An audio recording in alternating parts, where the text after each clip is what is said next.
Dios les bendiga, hermanos, en esta mañana, domingo, ¿verdad? Día 28 de junio, es el último domingo de mes y la Biblia, en esta ocasión, la clase nos lleva a varias porciones bíblicas donde Dios habla a las familias. Y esto es algo que nosotros debemos de considerar, puesto que hoy más que nunca necesitamos la palabra de Dios dentro de nuestras familias. Dios diseñó la familia. Él formó el primer hombre, la primera mujer, vio y bendijo a los primeros hijos. Entonces, aquí vemos nosotros, ¿verdad? Que hay una enseñanza acerca de lo que es Dios y la familia. Dios siempre trató con el hombre desde un principio. Ah, la bendición que Dios le dio al hombre y a la mujer cuando los creó. Dice, varón y hembra los creó y los bendijo y les dijo, multiplicaos, fructificad y multiplicaos. Que significa den fruto, ¿verdad? Pero también multiplíquense. Y el dar fruto, ¿verdad? Es enseñar lo que has aprendido a tus nuevas generaciones, enseñar las cosas de Dios, que demos frutos como personas. Eh, y más adelante, da multiplicar significa, ¿verdad? Pues sí, conllevar la unión conyugal y de esa manera que vengan a ser como resultado los hijos.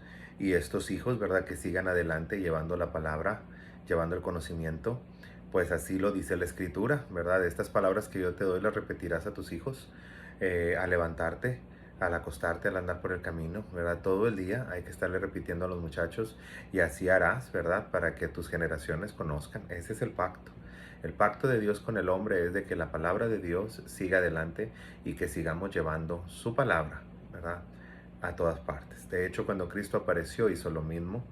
Jesucristo también nos envió a llevarle el Evangelio a toda criatura. Esa siempre ha sido la encomienda de Dios, que su palabra, que el conocimiento de Él, eh, todos lleguen a conocerle, ¿verdad? Y que todos nosotros llevemos a cabo este Evangelio. Pero vamos a ver cómo empezó la primera familia. ¿Cuál fue el plan de Dios diseñado para esto? ¿Y de qué manera les ha estado hablando, ¿verdad? O nos ha estado hablando desde un principio. Dios ya había creado muchas cosas. Si ustedes me acompañan desde Génesis, ¿verdad? Vamos a entender que hubo varios días de la creación, 7 de ellos, bueno, 6 hubo de creación y el séptimo el Señor descansó. Pero estos 6 días de creación se fueron creando todas las cosas, todo lo que conocemos, desde los astros hasta eh, la especie angelical, hasta la tierra, ¿verdad? Los mares, todas esas cosas, todo lo que nosotros vemos y conocemos, ¿verdad? Es una creación de Dios. Y vemos que al final, ¿verdad? En el día 6, en el día sexto, fueron creados algunos animales y también fue creado el hombre. Y el hombre, a diferencia de toda la creación, fue creado a imagen y semejanza de Dios.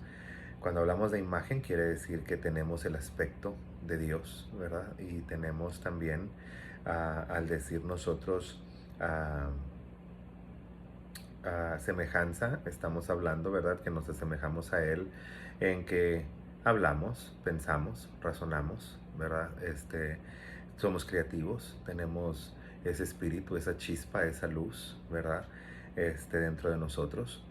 Ah, pero ¿por qué dice así? Aparentemente hay una contradicción, porque por un momento se dice que Dios no tiene forma, porque Dios habita en luz inaccesible, donde nadie ha sabido cómo es Él.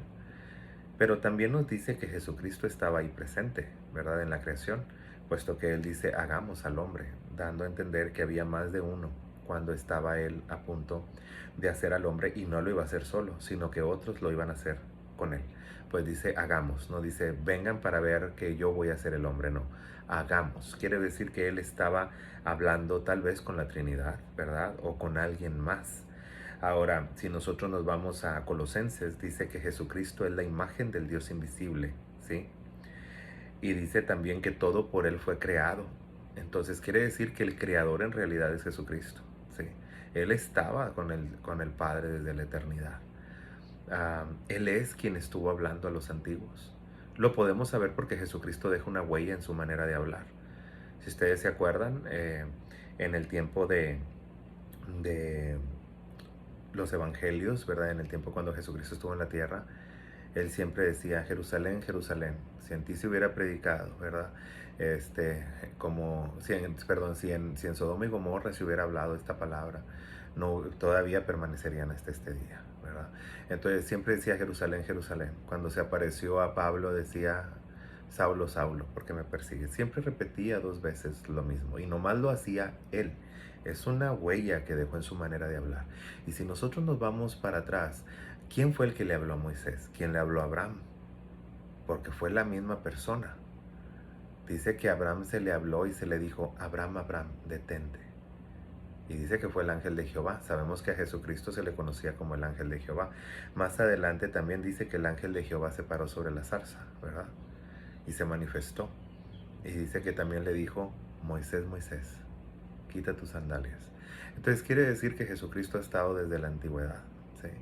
Él existe desde mucho antes de la creación. De hecho, Él estaba planeando con el Padre, dice la Escritura, la redención del hombre, ¿sí? Desde mucho antes. Ellos ya sabían que al crear al hombre iba a haber un problema y aún así lo hicieron. Lo hicieron porque tenían fe en el hombre, tenían esta esperanza, ¿verdad? De que el hombre pudiera algún día disfrutar, ¿verdad? De la presencia de Dios. Vemos más adelante, ¿verdad? En el día sexto, cuando todo fue creado ya, Dios creó al hombre y lo puso a labrar el campo. Dice que primero lo creó del polvo que estaba afuera, no estaba en el paraíso, no lo hizo de la tierra que estaba dentro del Edén, lo hizo de la tierra que estaba en el exterior. El Edén estaba aquí en la tierra, pero había un área en la cual Dios llamó Edén, en el cual donde Él lo hizo un jardín especial para que el hombre habitara, pero afuera había tierra, ¿sí? Afuera era la otra parte exterior de la tierra, en el cual, del cual el hombre fue tomado, ¿verdad? De ahí fue creado, de ese polvo. Y se llama Adán porque Adán no solamente significa hombre en hebreo, sino que también significa, viene de la raíz rojizo. Quiere decir que la tierra que se tomó, la vida de donde se creó Adán, era una tierra rojiza, ¿sí? Así como la tierra que hay en Zacatecas, como la tierra que hay en algunas zonas del país, ¿verdad? Donde la tierra es rojiza. Algunos se han pensado, ¿y sería piel roja? Su piel sería roja, sería de alguna manera. No lo sabemos. No lo sabemos porque en realidad toda la confusión, si nosotros leemos en el tiempo de Babel, aunque ese es otro tema, permítame salir un poquito del tema para aclarar esta confusión. Lo que fueron Adán y Eva hasta el tiempo de la gente de Babel era una sola raza, ¿sí? Toda la gente era igual, eran descendientes de Adán y así como fueron creados Adán y Eva, así eran todos. No había diferentes razas, ni colores, ni diferente color de ojos, todos eran iguales. Cuando viene la confusión de Babel, si usted se fija bien y lee en los idiomas originales, no solo se confundió la lengua, ¿verdad? Hubo mucha confusión y la palabra ahí en el original habla de que hubo cambios. Y cuando hablamos cambios estamos hablando de especie, ¿sí? A unos se les rasgaron los ojos, otros sus pies se tornaron blancas, otros oscuras, otros diferentes, ¿verdad? Entonces ahí hubo muchos cambios. Ahora, en cuanto a la piel oscura, ahí todavía es más profundo, pero no voy a ondear en ello, porque eso sí viene desde un poquito antes. Eso tiene que ver con Noé y sus descendientes. Pero bueno, ya eso lo veremos en otra clase. Aquí la clase está tratando acerca de la creación del hombre y cómo Dios generó o hizo, ¿verdad? La primera familia, formó la primera familia. Y fíjese todos los detalles, porque hasta este día seguimos los mismos detalles, no hemos cambiado mucho. Cuando Adán fue creado del polvo de afuera, ¿verdad? Del Edén, Dios lo invitó. La palabra ahí, como les he enseñado antes, es lech lecha, que significa ven, ¿verdad? Deja todo atrás y ven ven y mejórate, ¿verdad? Para que te mejores, para que tu vida cambie. Deja todo atrás, es lo que significa, ¿verdad? Deja eso atrás y ven a lo nuevo. Entonces Dios invitó al hombre a entrar en el huerto del Edén. Aunque la Biblia en Reina Valera dice lo puso, no, en el original dice lo invitó, ¿verdad? Lo invitó a entrar, porque Dios no nos forza a hacer nada. Dios nos invita siempre a hacer las cosas. Entonces lo invitó, el hombre viene al Edén, ¿verdad? No tenía que labrar, no tenía que hacer nada, pero sí tenía que sojuzgar. En otras palabras, Dios le dio trabajo, había que ponerle nombre a los animales, había que ponerle nombre a las plantas, había que ponerle nombres. Y si nosotros vemos el trabajo que Dios le diseñó a, Abraham, a Adán, Adán tenía una inteligencia suprema. Ahora, si nosotros nos podemos a ver a que Dios le dijo, tienes que nombrar todos los animales, tienes que hacer esto, dice que sí, los animales algunos venían a él, pero imagínate, hay animales que no podían venir a él porque no podían salir del océano, y sin embargo él los nombró. Hay animales que habitan en mucha altura, donde tampoco no bajan a cierta, hasta la superficie de la tierra, y también los nombró a ellos. ¿Qué nos está diciendo? Que Adán era una persona superdotada. No estaba limitado ni por aire ni por viento. Él estaba desnudo. No lo sabía, pero estaba desnudo. Y el viento, el frío, la lluvia, nada lo dañaba. Nada lo podía dañar. Eh, Él vivía, ¿verdad? Y hizo su trabajo, estaba haciendo su trabajo, pero dice que al final del día Dios lo vio solo, ¿sí?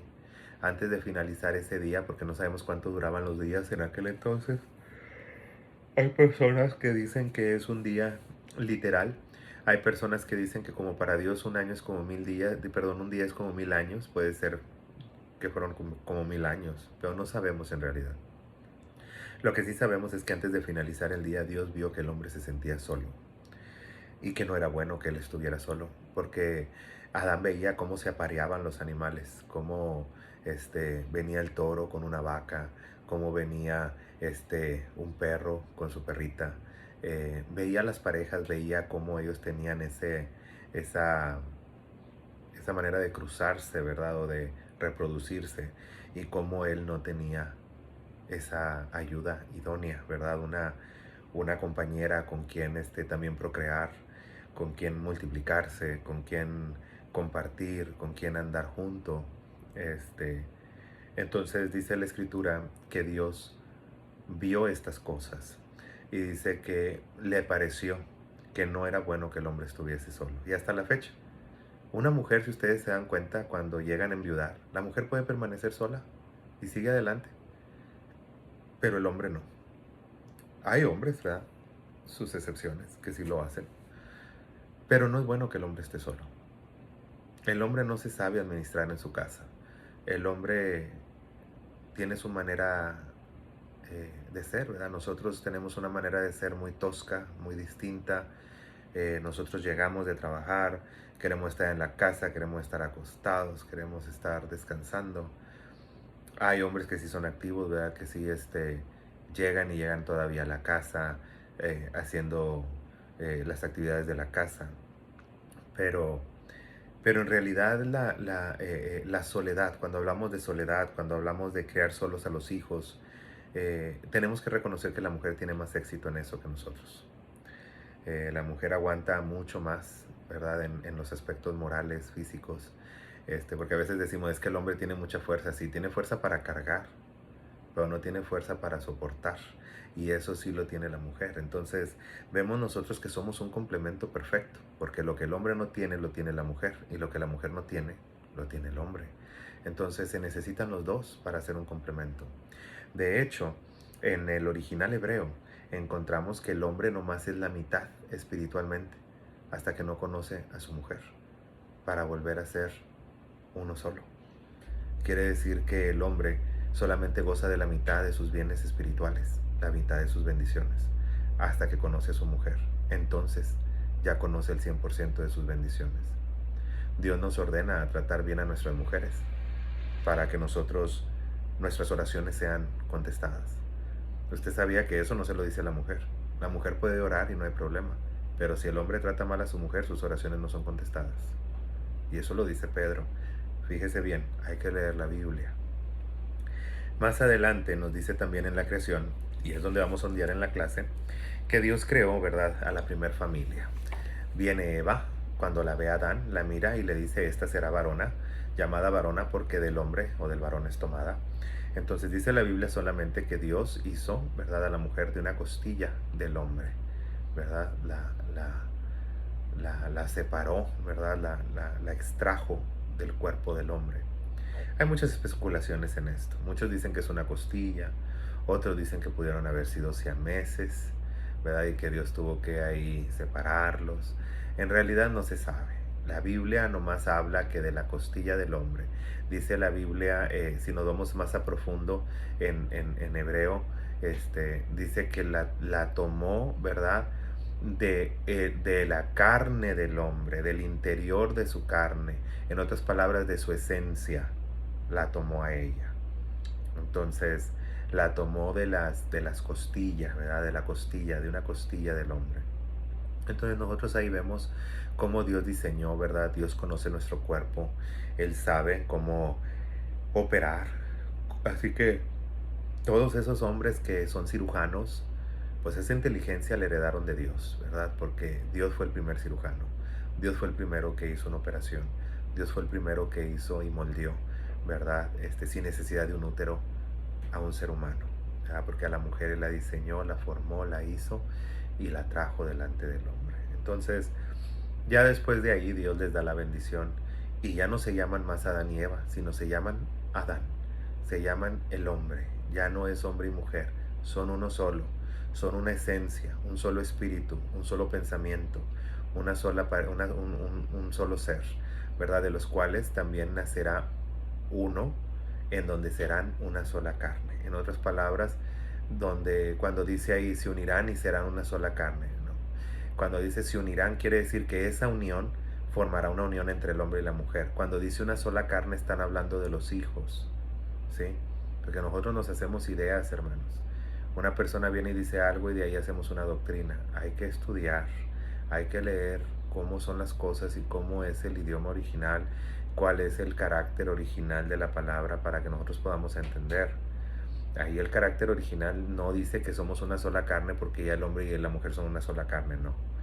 La unión, dice, el hombre por tanto dejará a su padre y a su madre y se unirá a su mujer.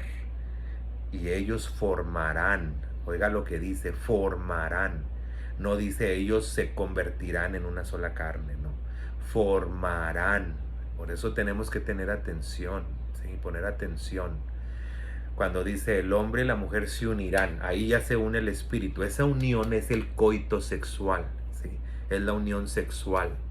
Para Dios no es de que tú vayas a un altar y le digas, Señor, yo acepto a ella como mi mujer, ella me acepta como su hombre y ya estamos casados. No, para Dios ese no es el matrimonio.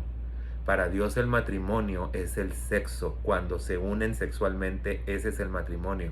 Por eso Dios repudia y aborrece la fornicación y el adulterio.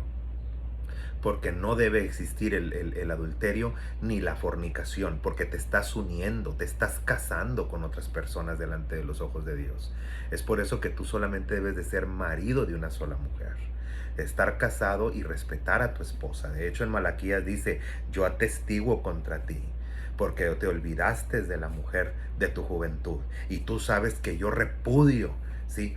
Odio el repudio, lo aborrezco el repudio, me indigna el divorcio, no lo tolero, no lo acepto, ¿sí?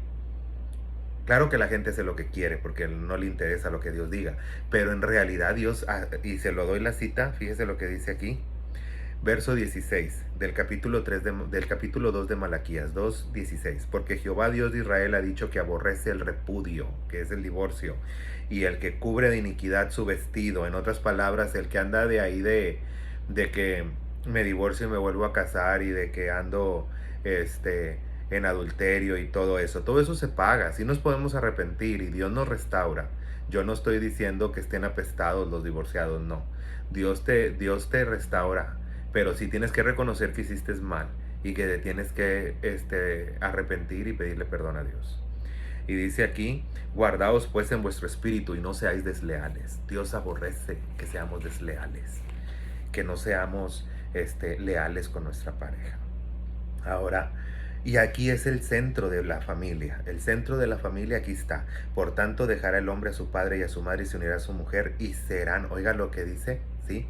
Y se harán una sola carne, ¿sí? serán. En otras palabras, vamos a crear una sola carne. Pero la unión es el coito. La unión es la unión sexual, y ahí es donde nos entrelazamos espiritualmente, donde ya nos convertimos en un ser uno espiritual. Pero cuando dice en carne, no en espíritu es distinto, en carne, estamos hablando de los hijos. Por eso es que los hijos heredan las dos genéticas. Quiere decir que de mi carne, de mi genealogía, y de la carne de mi esposa, de su genealogía, viene a nacer mi hijo, ¿sí? Es por eso que Isaac se parece a mí y se parece a su mamá, aunque se parece más a la mamá, ¿eh? Déjeme decirle que se parece más a la mamá. Pero bien, se parece a mí y se parece a su madre. Tiene gustos míos, ademanes míos, ¿sí? Y tiene gustos de su mamá, ademanes de su mamá. Y todavía vamos más allá. También se parecen a los abuelos y a los tíos. Dios nos libre.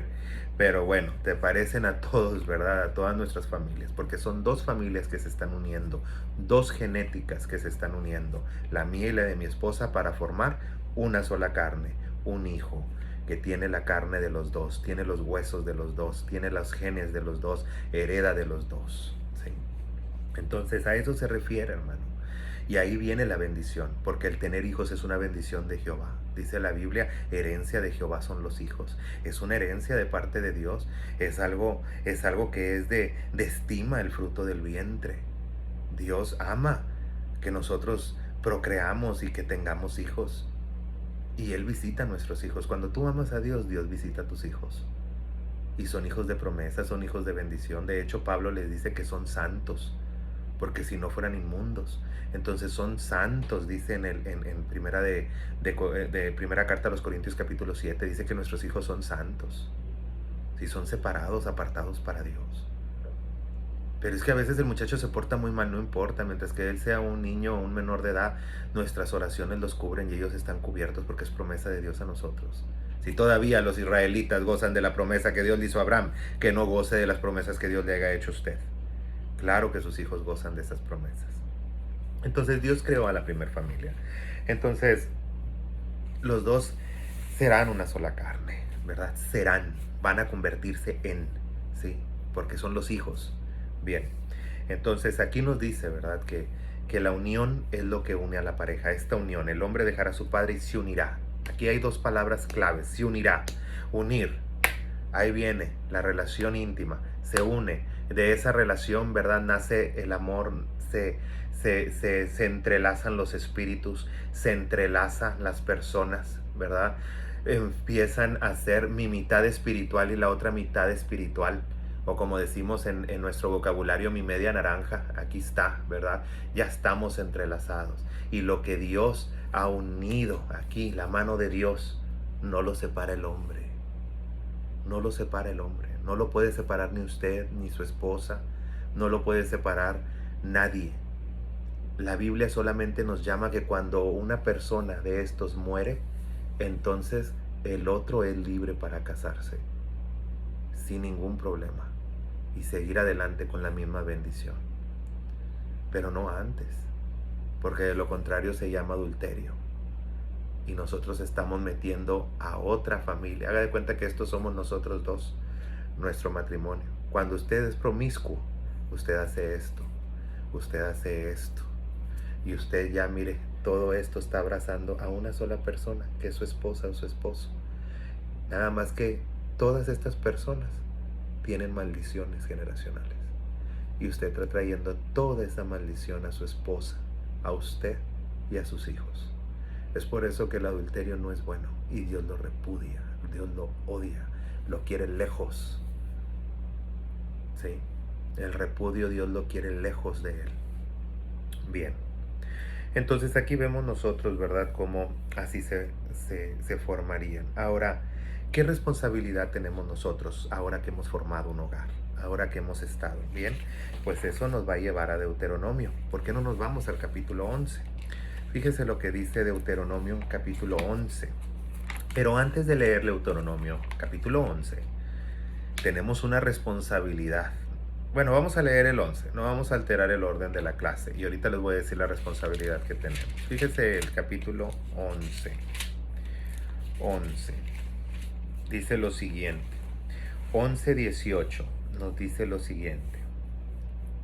Por tanto, Padre, por tanto pondréis estas mis palabras en vuestro corazón y en vuestra alma, y las ataréis como señal en vuestra mano, y serán por frontales en vuestros ojos.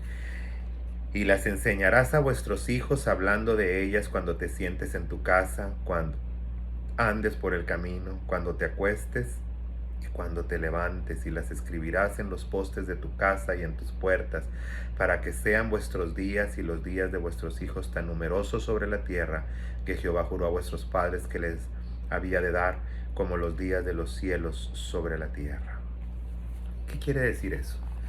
Quiere decir que esta es una palabra repetitiva del capítulo 6.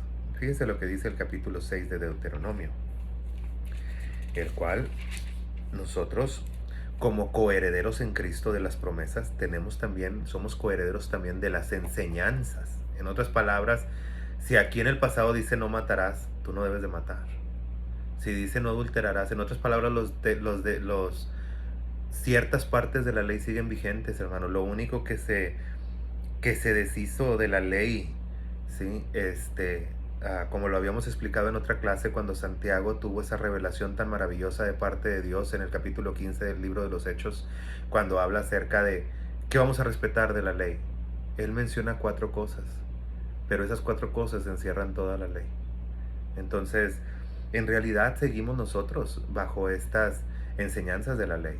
No estamos bajo la ley en el aspecto de bajo la maldición de la ley, porque tenemos a Cristo como nuestro Salvador, porque la ley dice que el que no la cumpliera tenía que sacrificar, y si el sacrificio no era acepto, entonces los pecados no eran redimidos y la gente era rea de muerte. Pero aquí no, porque el sacrificio ya fue aceptado, ya no necesitamos sacrificar, así que las leyes de sacrificio ya nos imponen sobre nosotros, porque Cristo ya las cumplió. Las consecuencias de un sacrificio mal hecho tampoco las tenemos que pagar nosotros, porque el sacrificio fue bien hecho, porque Cristo lo hizo bien una vez y para siempre.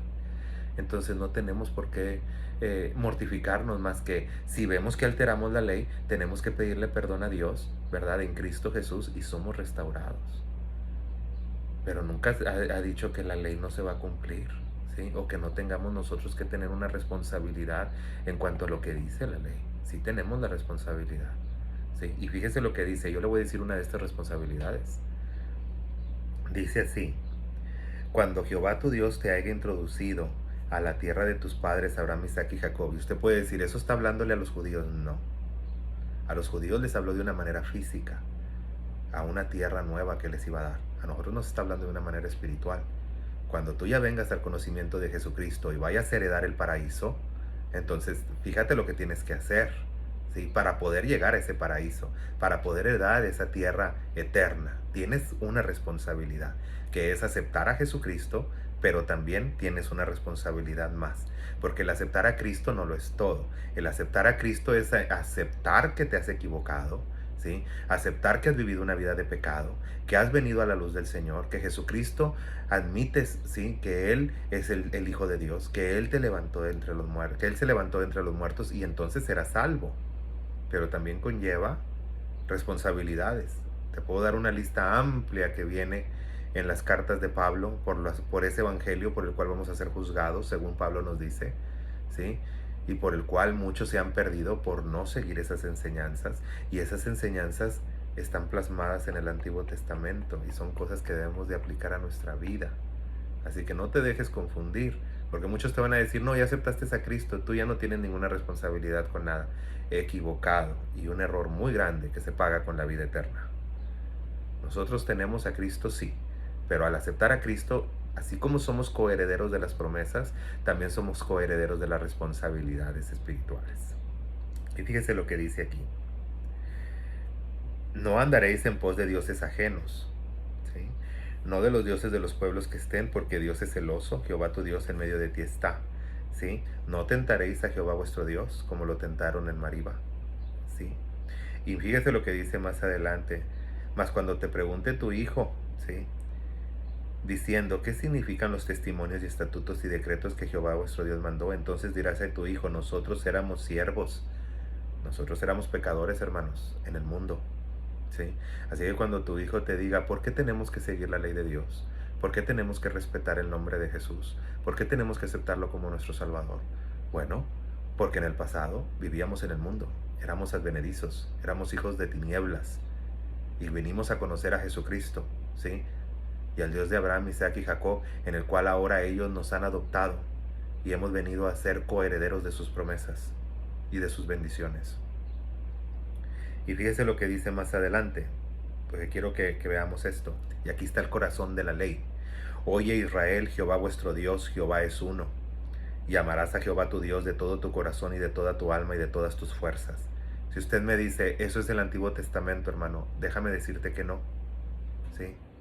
Jesucristo le preguntó a uno de los más altos del Sanedrín y le dijo, ¿cuál es el reino de los cielos? ¿Cuál es el corazón de Dios? Y él dijo, amarás al Señor tu Dios con todo este versículo que te acabo de decir, y amarás a Jehová tu Dios de todo tu corazón. Y le dijo, no estás lejos del reino de los cielos, pero te voy a dar uno más. Ama a tu prójimo como a ti mismo. Y ahí se encierra la ley y los profetas. Entonces sí somos responsables. Si alguien no te lo había dicho, déjame decirte que sí eres responsable. Ya te lo dije yo. Fíjate lo que dice aquí más adelante. Y estas palabras que te mando hoy estarán sobre tu corazón. Siempre van a estar en ti, en tu mente, en tu corazón. Las repetirás a tus hijos y las hablarás de ellas estando en tu casa. Es por eso que oramos a la hora de comer. Es por eso que mientras que estamos con nuestros hijos debemos de hablarles de Cristo, de Dios. Y andando por el camino y al acostarte y cuando te levantes, y las atarás como señal a tu mano y estarán como frontales en medio de tus ojos. Claro que los judíos llevaron esto un poco más allá y ahí andan con el cuadrito aquí y andan con la hilaza aquí. No. Aquí está hablándonos simbólicamente a nosotros los hijos de Dios. Nos está hablando, ¿sí? Nosotros como cristianos, que debe de estar en nuestra mente, deben de estar en nuestras fuerzas. Recordar que nuestras fuerzas vienen de Él y del amor que tenemos por Él, del respeto que le debemos a Dios y el temor que le debemos. Que debe de estar sus palabras en nuestra mente, en nuestro corazón, todo el tiempo. Y dice, y fíjate por qué dice esto, cuando Jehová te haya introducido a esta bendición, ahora que has venido a Cristo, ¿sí? Dice, y que empiecen a salirte las cosas bien, cuando ya estés en el Señor y empieces a gozar de estas bendiciones, ¿sí? Cuando empieces a recibir bendiciones de lo alto, que tú sepas que no es por tu fuerza, no es por tu inteligencia, sino que es porque es la bendición de Dios que te está persiguiendo, te está alcanzando. Fíjate lo que dice aquí, cuídate de no olvidarte de Jehová tu Dios. Tú como familia, cuídate de no olvidarte. Porque Dios nos bendice, hermano. Él nos ama y nos bendice. Y bendice a tus hijos, te bendice a ti. Bendice tu casa, bendice tu trabajo, tu negocio. Todo de ti lo bendice.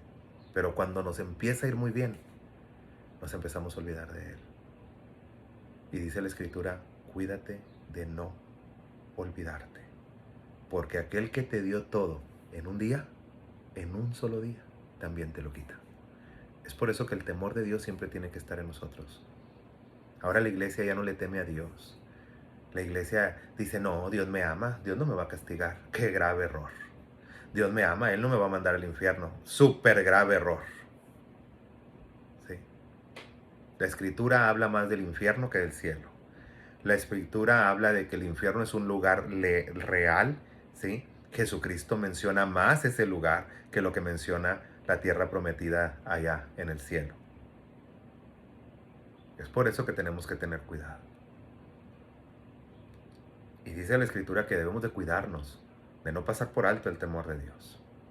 Porque nosotros a veces no tememos a Dios. Hacemos las cosas y nos conducimos en nuestra casa, en nuestra vida, en la iglesia, como se nos da la gana. Y no estamos viendo que debemos de tenerle temor a Dios. Tener temor a Dios sí, es lo que dice, tenerle temor.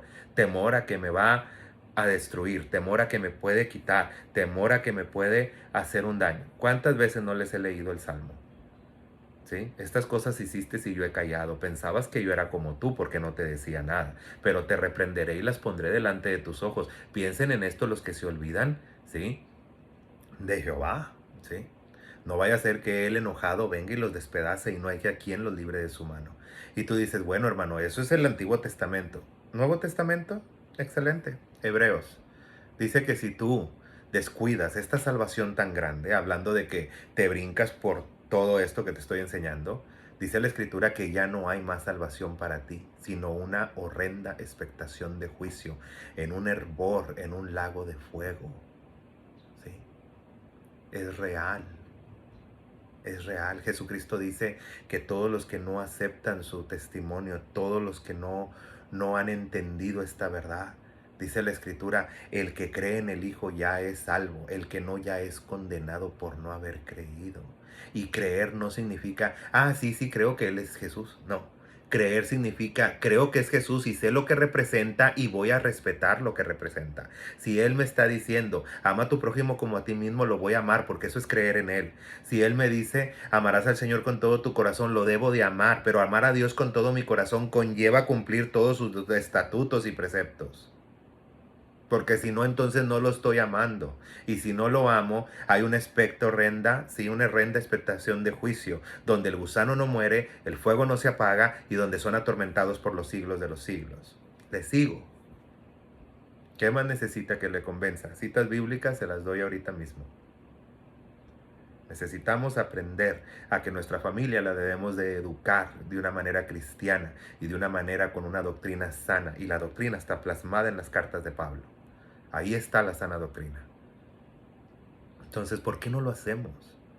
¿Por qué dejamos que nuestros hijos hagan lo que quieran, se comporten como quieran, que desobedezcan a Dios, sean desleales y nosotros lo permitimos en nuestra casa? Eso no se debe de permitir en la casa.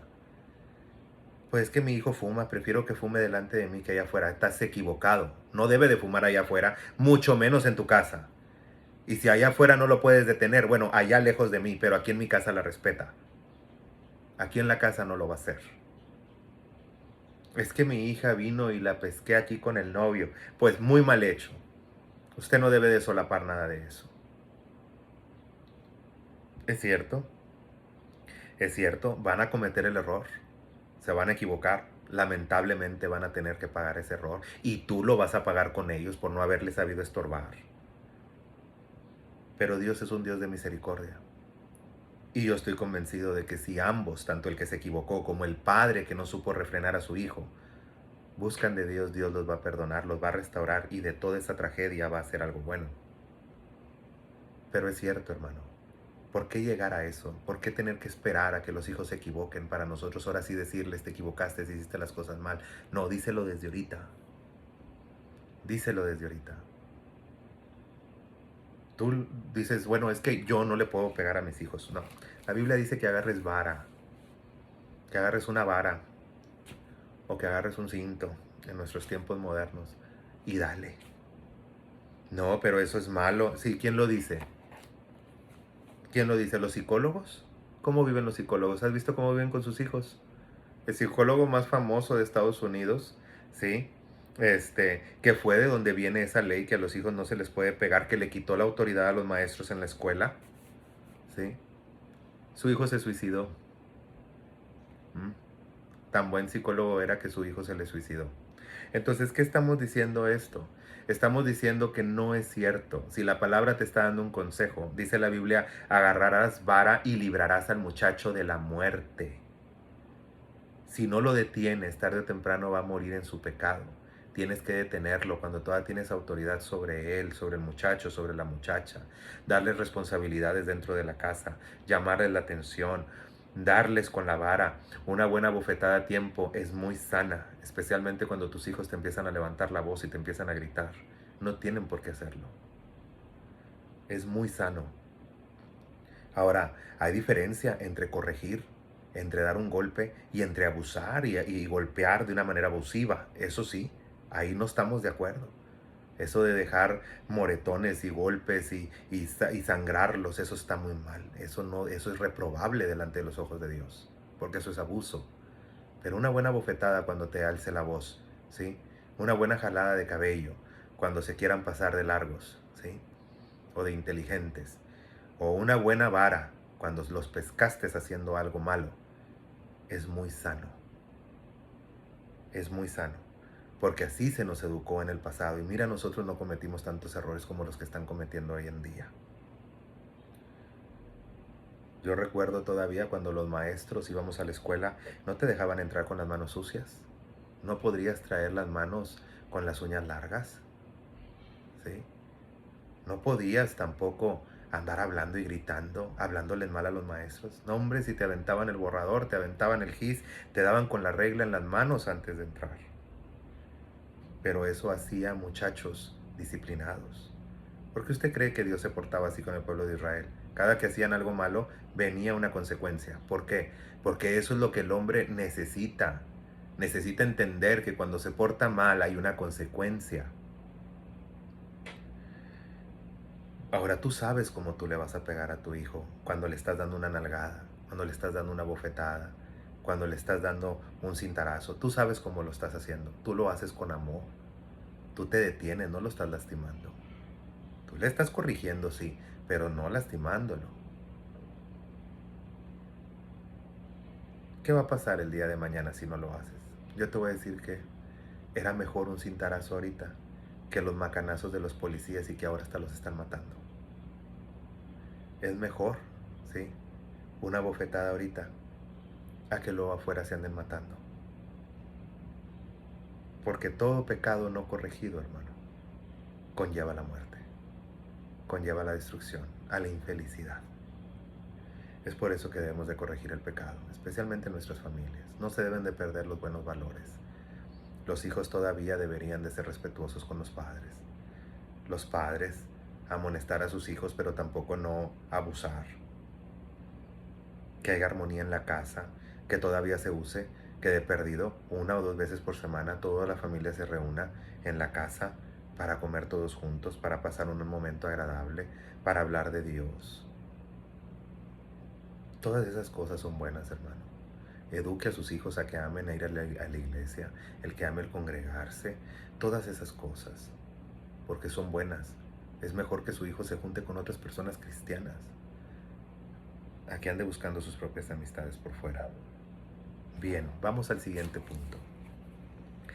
Dice la Escritura, ya con el último punto, es en Efesios.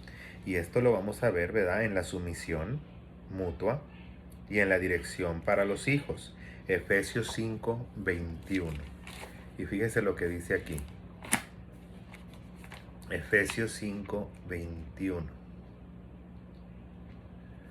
Vamos para Efesios. Fíjese lo que dice aquí. 5:21 nos dice lo siguiente: someteos unos a otros en el temor de Dios. Las casadas estén sujetas a sus propios maridos como al Señor. Porque el marido es cabeza de la mujer, así como Cristo es la cabeza de la iglesia, la cual es su cuerpo y Él es su Salvador. Así que como la iglesia está sujeta a Cristo, así también las casadas lo estén a sus maridos en todo. Maridos, amad a vuestras mujeres, así como Cristo amó a la iglesia y se entregó a sí mismo por ella, para santificarla, habiéndola purificado en el lavamiento del agua para la palabra, a fin de presentársela a sí mismo una iglesia gloriosa, que no tuviese mancha ni arruga ni cosa semejante, sino que fuese santa y sin mancha. Así también los maridos deben amar a sus mujeres como a sus mismos cuerpos, porque el que ama a su mujer, a sí mismo se ama. Nadie aborreció jamás a su propia carne, sino que la sustenta y la cuida, como también Cristo a la iglesia, porque somos miembros los de un cuerpo, de su carne y de sus huesos. Por esto dejará el hombre a su padre y a su madre y se unirá a su mujer, y los dos serán una sola carne. Grande es este misterio, mas yo digo esto respecto a Cristo y la iglesia. Por lo demás, cada uno de vosotros ame también a su mujer como a sí mismo, y la mujer respete a su marido. Qué cosa tan bonita, ¿verdad? Y sabe qué, que esto no se forza. Usted sabía que cuando usted varón, le estoy hablando a usted varón, ¿sabía usted cuando usted busca de Dios, cuando usted ama a Dios, su mujer se somete automáticamente? Cuando usted ora por ella. ¿Sabe por qué? Porque la mujer se revela, la mujer ama. Una mujer enamorada siempre va a amar a su marido, lo va a respetar. Pero cuando la mujer ama y el hombre no cumple, sino que el hombre anda ya engañándola y la maltrata, la golpea, la abusa verbalmente, físicamente, la humilla, ese amor de esa mujer se va acabando y la mujer se empieza a rebelar. Pero cuando la mujer ama y el hombre la ama, cuando el hombre la respeta, claro, el hombre tiene que tener su carácter, un carácter firme, donde la mujer sabe que una vez que ella tomó una decisión, ella tiene que respetarla. Cuando el hombre tiene su carácter firme, domina bien su casa, ¿sí? con respeto, porque no se domina tampoco con el abuso, se domina con respeto, con el temor, ¿sí? Porque así como nosotros tememos a Dios, la familia le debe guardar ese temor los hijos a sus padres, la mujer guardarle ese respeto a su marido. Pero cuando tú oras por tu esposa, cuando ambos toman las decisiones juntos, cuando ambos comparten todo juntos, cuando ambos sacan adelante a sus hijos juntos y enseñan a sus hijos a amarlos, es algo bien hermoso, es bien hermoso, porque usted puede gozar de su esposa, saber, ¿verdad?, que ella lo está respaldando en todas las decisiones que usted toma. Algo que yo aprendí mucho en mi casa y que a mí me ayudó mucho en mi, tal vez psicológicamente también, pero en mi vida moral. Yo me acuerdo que a veces le queríamos sacar la vuelta a papá. Mis padres son cristianos, siempre nos creamos en el cristianismo nosotros desde yo tenía como 2 o 3 años. Mi hermano Raúl nació en el cristianismo. Él ya éramos cristianos cuando él nació. Entonces, yo recuerdo que desde niños era vamos a la iglesia. Yo nunca vi Chabelo. Yo siempre decía ¿por qué todos mis amigos dicen que estuvieron viendo Chabelo y que en familia con Chabelo y un programa que daban todos los domingos en la mañana? Pero yo no lo veía. Yo no lo veía porque yo siempre tenía que estar en la iglesia. Y me acuerdo que a veces me enojaba y le decía, papá, ¿por qué me llevas a la iglesia? Yo quiero ver Chabelo. Y me decía él, no, hay que ir a la iglesia. Y al principio no lo entendía, a veces me llegó a caer mal, pero si viera ahora cuánto amo la iglesia, cuánto amo ir a la casa de Dios. Me acuerdo que otra de las cosas era que también papá nos decía que no a algunas cosas. Me acuerdo que una vez yo le dije, quiero ir al cine. Y no porque tuviera nada contra los cines, ¿verdad? No teníamos esos prejuicios, porque uno también tiene que ser selectivo puedes hacer muchas cosas, pero ser selectivo y cuidadoso. Y recuerdo que le decía, yo quiero ir al cine. No, no vas a ir. No, porque esa película que vas a ir a ver no está bien. Mis padres siempre cuidaban qué es lo que veíamos, qué es lo que hacíamos, qué traíamos puesto, si había algún logotipo, algo que no era de Dios, que no agradara a Dios. Y me acuerdo que me decía, no, esta película no. Puedes ir a ver otra, puedes ir al cine, claro, con tus amigos, ve. Pero pues yo estaba chico, tenía como 13 años. Sí puedes ir. Es más, yo voy y te llevo y te voy a dar dinero para que compres la entrada y tus palomitas y todo, pero esa película no. Y yo me acuerdo que le decía a mamá, le voy a decir a papá que voy a ir a ver otra película. Pero pero en realidad voy a ver esa, porque es la que queremos ver mis amigos y yo. Y mamá, en lugar de decirme, cita, bueno, ándale, que acabo no le voy a decir. No. Mamá decía, si su papá ya le dijo que no, es no, respételo. Y si no lo va a respetar usted, ahorita yo hablo con su papá para decirle lo que usted anda haciendo. Y nos daba un temor tremendo saber que papá iba a saber, porque papá no nos pegaba. Jamás, papá nunca me pegó. Creo que me dio un coscorrón o dos, nada más. Pero que él dijera no, y sabiendo que es que el respeto, hermano, era de que él no lo hacía. Yo nunca vi a mi papá tomar, yo nunca lo vi andar con otra mujer, nunca lo vi haciendo nada malo, jamás. Entonces, ¿cómo yo le iba a decir algo si yo sabía que él tenía el respaldo moral para decirme y para regañarme? Porque él lo estaba haciendo, no me lo estaba diciendo de lengua para afuera, él lo estaba viviendo. Él no iba a ver esas películas. Entonces, ¿cómo yo iba a ir a hacer algo así?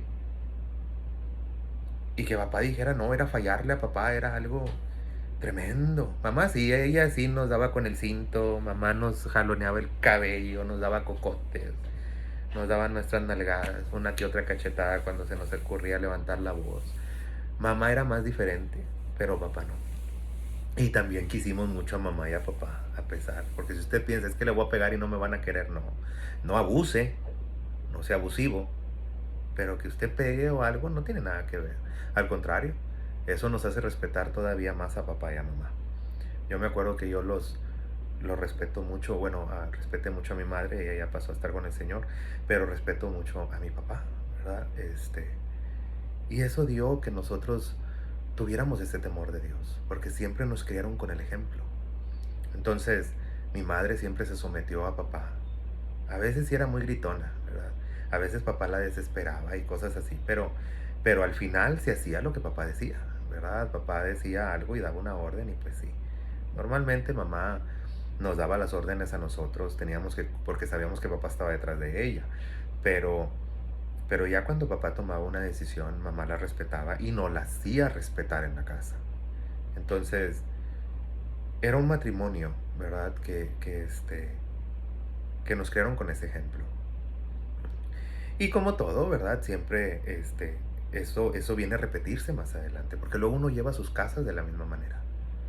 Ahora mi esposa se desespera a veces porque a veces ella se desespera con el niño, pues es obvio, las mujeres están con los niños y más ahorita en estas cuarentenas, ¿verdad? Que están encerrados y no salen, no, todavía la mujer descansa un ratito cuando están en la escuela, ellas se entretienen en las cosas del hogar pero, pero a veces es difícil.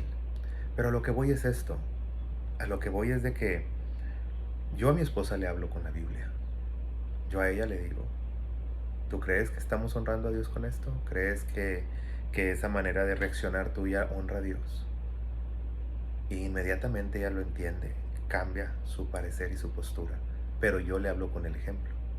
Yo no le voy a decir a ella, no grites, no te enojes, no digas esto o aquello, si yo lo estoy haciendo. Entonces yo no lo hago para crear un ejemplo en mi casa, en mi esposa y en mi hijo. Entonces, tenemos que ser ejemplos. Tú sométete a Dios, tu mujer se va a someter a ti, tus hijos se van a someter a tu mujer y a ti.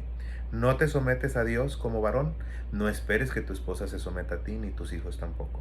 Y por más que los golpees a tus hijos, por más que les trates de corregir, por más que trates de corregir a tu esposa, no va a cambiar nada, porque tú no estás sujeto a Dios. Sométete a Dios y Él arregla tu vida, y la de tus hijos, y la de tu familia.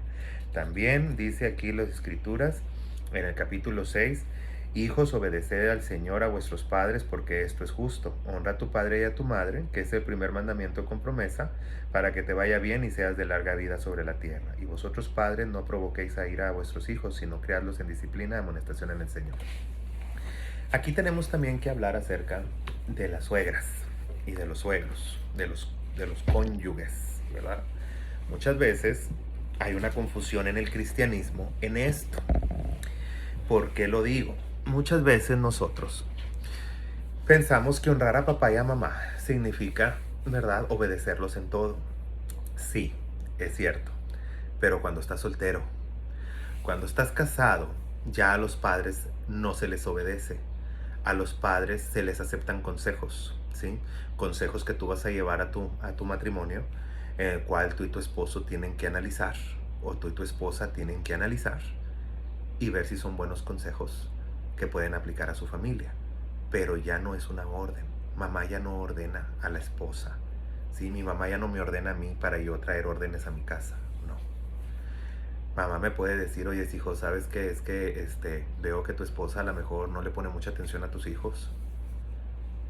Bueno, yo tengo que ir a ver primero. No, ¿por qué no estás poniendo? No, yo tengo que primero analizar, a ver, a lo mejor es algo que se me está yendo, no lo estoy viendo.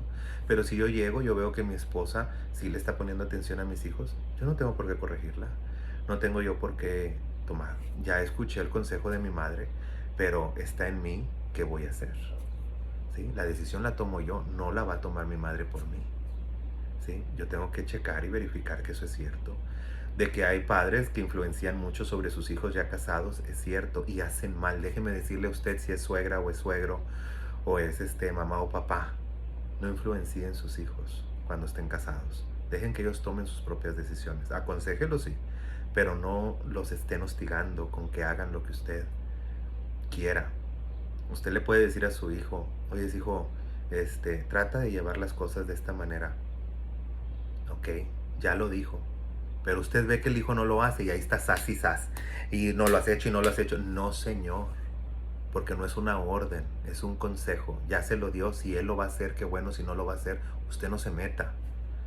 Lo más sano es que los suegros y los padres no se metan en la relación de una pareja. ¿Sí? Dice la Biblia que ya dejó a su padre y a su madre, tanto la mujer como el hombre. Ya dejaron a sus padres y a sus madres y ya estuvo. ¿Sí? Usted es responsable. Usted y su esposa son los únicos responsables por guiar a sus hijos y guiar ese matrimonio. Y no se preocupe, como matrimonio vamos a tener altas y bajas, nos vamos a equivocar, vamos a cometer errores, vamos a tener aciertos, pero nosotros vamos a cargar las responsabilidades de nuestras decisiones, ¿sí? Recuerde, los padres, los suegros están para orientar, para aconsejar, mas no para tomar decisiones en nuestro matrimonio. En nuestro matrimonio decido solamente yo y mi mujer. Eso es todo. Nadie más. Y es algo que, óigalo bien también, varón, usted no toma todas las decisiones solo. Usted puede proponer decisiones, la mujer también, pero las decisiones se toman juntos. Incluso en el ministerio, ¿sabía usted? Yo antes de casarme con mi esposa, yo le dije, yo soy ministro. ¿Aceptas ese ministerio? Porque si no, entonces el que tiene que aceptar soy yo, o me caso sabiendo que ya no voy a ejercer el ministerio, o sigo ejerciendo mi ministerio y no me caso. ¿Sí? Pero es una decisión que yo tengo que tomar antes de casarme. Pero si ya estamos casados, venimos a Cristo juntos, y ahora viene el ministerio, usted no se manda solo, ni su esposa se manda sola. Ustedes dos tienen que llegar a un común acuerdo. Si Dios los está llamando a los dos, porque usted no me va a decir, es que Dios me está llamando a mí al ministerio, no es cierto. Si Dios te está llamando a ti, también está llamando a tu esposa. Si Dios está llamando a tu esposa, también está llamando a tu esposo. Porque ya los dos son una unión, ¿sí? Ya están unidos. Y uno no puede hacer sin que el otro lo haga.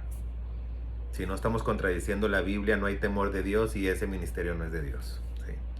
Entonces tenemos que ubicarnos, hermano. Tenemos que leer la Biblia para quitarnos todas esas fábulas y todas esas ideas y todo lo que vino y dijo este pastor y dijo aquel. No, léalo. Lo que le estén enseñando en la Biblia y vengan y le digan y vengan y le prediquen, usted tiene que estar leyendo que lo que le están diciendo es bíblico, para que usted sepa escuchar a Dios, porque a Dios se le escucha a través de la palabra de Dios, de su palabra. Entonces, hágalo, hermano. Busque a Dios para su familia. Hoy más que nunca necesitamos a Dios en nuestra familia. Busque de Él y críe a sus hijos en toda amonestación, que sean mansos, que sean obedientes, que sean prudentes, que seamos todos, ¿verdad? Familias que tememos a Dios, ¿verdad?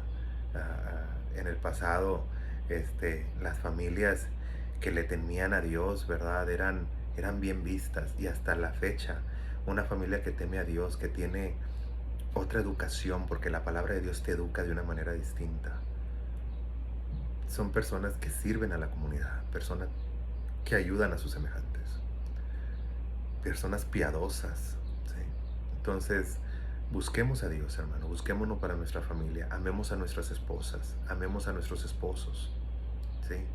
Mujer, sométete a tu esposo. No, es que él me dice, yo quiero ir a la iglesia y él no me deja. No vayas, no hay ningún problema. Tú solamente ahora a Dios. Tú dile a Dios, Señor, tú sabes el amor que yo siento por ti, el deseo que yo tengo ganas de ir a la iglesia. Cambia el corazón de este hombre. Y Dios lo va a hacer. Pero no me salga con que usted como quiera se va, que a cabo el que no es capaz de dejar esposo, hijo, hija, si por el Señor no es digno de mí. Eso es una mala aplicación de la palabra, no está hablando de eso. Y si usted está hablando de eso, pues déjeme decirle que está cometiendo un error, ¿sí? Dice Pablo que mientras que el incrédulo o la incrédula deseen permanecer a tu lado, entonces permanece a su lado, ¿sí? Entonces, si él sabiendo o ella sabiendo que eres cristiano o cristiana, así te aceptan, tú sigues en el cristianismo, yo no te estorbo, adelante, porque es tu esposo. Y primero viene eso antes que el divorcio. El divorcio es el último y súper último recurso, porque acuérdese que Dios aborrece el divorcio. Así que cuidado, hermano, cuidado. Cría a su familia en amonestación. Y si usted ya pasó por un divorcio, por a lo mejor por alguna necesidad, algún problema, alguna situación, no es para juzgarse, pero pídale perdón a Dios por ese desacierto. Aunque usted no haya tenido la culpa, a lo mejor a usted lo engañaron y pues se fueron con otro y pues ni modo que yo siga ahí. Es cierto, hay cosas que no se pueden evitar, ni modo, ¿verdad? No dependió de uno, depende de la otra persona. Pero En lo que dependa y concierne a nosotros, tratemos siempre de mantener nuestro matrimonio. Ya si es imposible, bueno, pues el incrédulo se va a separar y se va a ir. Ni modo, ¿qué le puedo hacer yo? Pero pídale perdón a Dios. Pídale perdón por su pareja que no supo hacer las cosas bien. Pídale perdón por usted. Dígale al Señor que le restaure. Porque todo divorcio, por más bendición que creamos nosotros que es un fracaso. Y le voy a decir por qué. Porque cuando caminamos a ese altar y vamos ilusionados, enamorados, y vamos con las ganas de durar para toda la vida. Y ese fue un proyecto, un plan que se elaboró. Y si no se supo llevar a cabo, o no se pudo llevar a cabo, o uno de los dos no lo quiso llevar a cabo, entonces sigue siendo un fracaso, porque no se logró el objetivo. Pero no importa, no se quede ahí tirado, levántese, pídale a Dios que le restaure y siga adelante. Pero que no sea porque nosotros lo provocamos o lo deseamos, sea porque no hubo otra elección. Y busquemos de Dios, para que nuestras familias sean íntegras, que los padres lleguen a viejos juntos, que los hijos vean esos buenos ejemplos en la casa para que también formen hogares sólidos más adelante. Dios les bendiga, les amo mucho en el Señor y nos vemos la próxima clase. Dios les bendiga.